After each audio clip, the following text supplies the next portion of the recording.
और एक बार फिर से विधान परिषद का रुख करते हैं, मुख्यमंत्री योगी आदित्यनाथ को सुनते हैं। जो पे ड्रॉ की गई है उसका 50% उनको पेंशन के रूप में रिटायरमेंट के बाद मिले, और एनपीएस न्यू पेंशन स्कीम उसी के तहत प्रदेश में लागू हुई, और प्रदेश में नहीं पूरे देश भर में लागू हुई थी।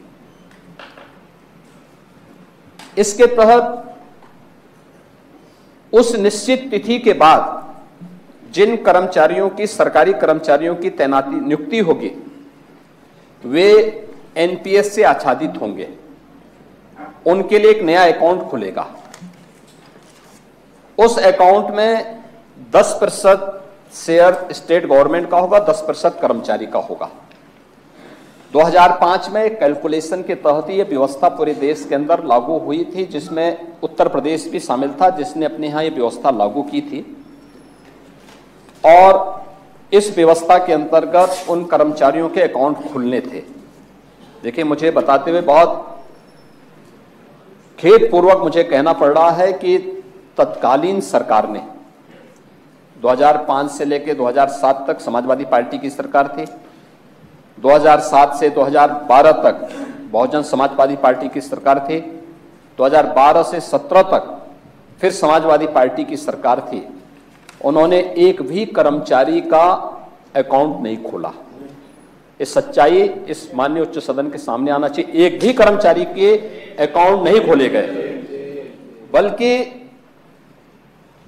जब 2018 में हमारे संज्ञान में बात आई थी, हमारी सरकार 17 में आ गई थी, लेकिन 2018 में मेरे संज्ञान में इस बात को आई थी, तो मैंने तत्कालीन फाइनेंस सेक्रेटरी की अध्यक्षता में एक कमेटी गठित की थी।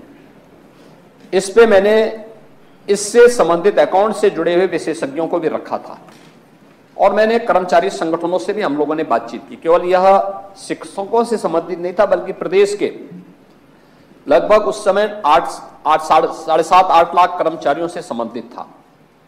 उन सभी कर्मचारियों से संबंधित ये मुद्दा था, और फिर ये व्यवस्था हुई कि लास्ट पे जो ड्रॉ होगी उसका 50% देने के लिए आवश्यक होगा कि सरकार अपना शेयर थोड़ा और बढ़ा दे, और उस शेयर को बढ़ाएगी तो अगर कर्मचारी भी अपना शेयर देता है और स्टेट गवर्नमेंट भी अपना शेयर समय पे जमा करती है, और एक उस पैसे को संबंधित कर्मचारी जो एनपीएस से आच्छादित है वह किसी स्कीम के साथ जोड़ता है, तो रिटायरमेंट के बाद वह लास्ट पे ड्रॉ होने की 60% से ऊपर उसको पेंशन की सुविधा प्राप्त हो सकती है। हमने उत्तर प्रदेश देश का पहला राज्य है जिसने 2019 में इस प्रक्रिया को स्वीकार करते हुए अपना शेयर 10% से बढ़ा के 14% हमने किया है, 14% किया है। एक साथ 2019 में हमने 7.5 लाख से अधिक सरकारी जितने भी हमारे कर्मचारी थे जिनकी तैनात नियुक्ति इसके बाद हुई है, इन सब के अकाउंट खोले। अब तक 7.5 लाख कर्मचारियों के अकाउंट खोले गए हैं। पिछला पैसा 2005 से लेकर 2017 तक का जो पैसा जमा नहीं हुआ था, इसकी लगभग 10,000 की राशि थी। यह राशि भी हम लोगों ने एक मुश्त उन अकाउंट में डालने की व्यवस्था सुनिश्चित की है। और आज मैं कह सकता हूं कि अगर उस व्यवस्था का लाभ कोई भी कर्मचारी लेगा तो उस कर्मचारी को लास्ट पे ड्रॉ के होने के बाद जब वह रिटायरमेंट होगा, किसी स्कीम के साथ, बहुत सारी स्कीम चल रही है, उस स्कीम के साथ पैसा लगाएगा तो पेंशन के रूप में वह जो उस समय पेंशन के रूप में नहीं, किसी भी उस योजना से लाभ प्राप्त करेगा तो 60% पेंशन की राशि के बराबर की राशि वह हर माह प्राप्त कर सकता है। यह उस योजना के तहत है और उसका लाभ कोई भी कर्मचारी उठा सकता है। दूसरा, आपने देखा होगा भी हाल ही में हमारी कैबिनेट ने एक और निर्णय लिया कि बहुत सारे ऐसे अध्याचन थे जो न्यू पेंशन स्कीम लागू होने के बाद, उस योजना के लागू होने के बाद उन लोगों को तैनाती मिली। अध्याचन पहले से था, नियुक्ति की प्रक्रिया उनकी लगभग पूरी हो चुकी थी, लेकिन केवल वह अपनी सर्विस ज्वाइन नहीं किए थे। ऐसे लगभग 70,000 शिक्षक थे, सरकारी कर्मचारी थे, और शिक्षकों की संख्या इसमें ज्यादा थी। उन सबको हमने ओल्ड पेंशन स्कीम के साथ जोड़ करके उन्हें भी हम लोगों ने लाभान्वित करने का काम किया है। और हमने उस योजना से भी उसको जोड़ा था। ये आप ही, मुझे लगता है कि यहाँ से हमारे जो शिक्षक संगठन है, जो हमारे जो शिक्षक नेता हैं, उन लोगों ने भी ये बात सरकार के संज्ञान में लाई थी और ये धनराशि हम लोगों ने उसमें जमा की थी। मुझे लगता नहीं कि इसमें कोई घोटाला है, क्योंकि तत्कालीन सरकार ने पैसा नहीं दिया था। प्राइवेट बैंकों में जमा, प्राइवेट, ये दूसरा विषय है, ये दूसरा विषय है।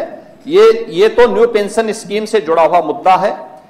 ये पैसा उनके पीएफ से जुड़े हुए पैसे का है, जो कुछ जनपदों में बेसिक शिक्षा अधिकारी के द्वारा उस धनराशि को कुछ प्राइवेट बैंकों में जमा करने की कार्रवाई की गई है, जिसमें कुछ के खिलाफ कार्रवाई भी की गई है और उस धनराशि को फिर वापस लाने की कार्रवाई को भी वहां पर वो किया गया है, क्योंकि सरकार की पहली प्राथमिकता होती किसी राष्ट्रीयकृत बैंक में ही ये पैसा जाएगा। और लेकिन प्राइवेट बैंक भी अगर उस दिशा में कार्य कर रहे हैं तो उसमें कोई इस प्रकार का वो नहीं है, मनाही नहीं है। अगर वह रेपुटेशन अच्छी है, बहुत सारे प्राइवेट बैंक ऐसे हैं जिन लोगों ने अच्छा काम भी किया है, हम उसको नहीं कर सकते। लेकिन सरकार की प्राथमिकता होती है कि किसी भी कर्मचारी का पैसा या किसी भी सरकार की स्कीम का पैसा किसी राष्ट्रीयकृत बैंक में ही जुड़े। अगर नहीं है, उन स्थितियों में सेकंड ऑप्शन के रूप में इस व्यवस्था को कोई लागू किया जा सकता है। लेकिन जहां पर भी ये चीजें सामने आई थी उसमें सरकार के स्तर पर कार्रवाई हुई है और बहुत प्रभावी कार्रवाई हुई है।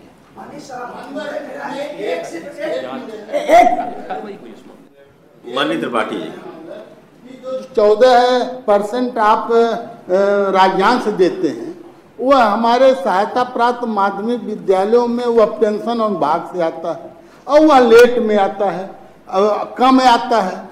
जब 14% मूल वेतन का सरकार दे रही है तो मेरा यही निवेदन कि उसको 7 सीमा में सम्मिलित कर दिया जाए, जिससे वेतन दिया जाता है उसी से कर दिया जाए तो वह कंटिन्यूएशन बन जाएगा, कोई भ्रष्टाचार नहीं होगा। अब इसमें जो एसआईटी जांच हुई थी इसका कुछ हुआ नहीं, कोई दंडित नहीं हुआ, इसी पर मान्यवर करवा दीजिए, बस बड़ी कृपा।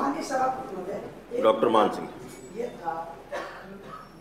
मैं समझता हूँ सदन है, सभी लोग इसको देख रहे हैं, ये गलत बयानबाजी की गई है माननीय मुख्यमंत्री जी के द्वारा। रुक जाइए, नहीं गलत बात है, नहीं।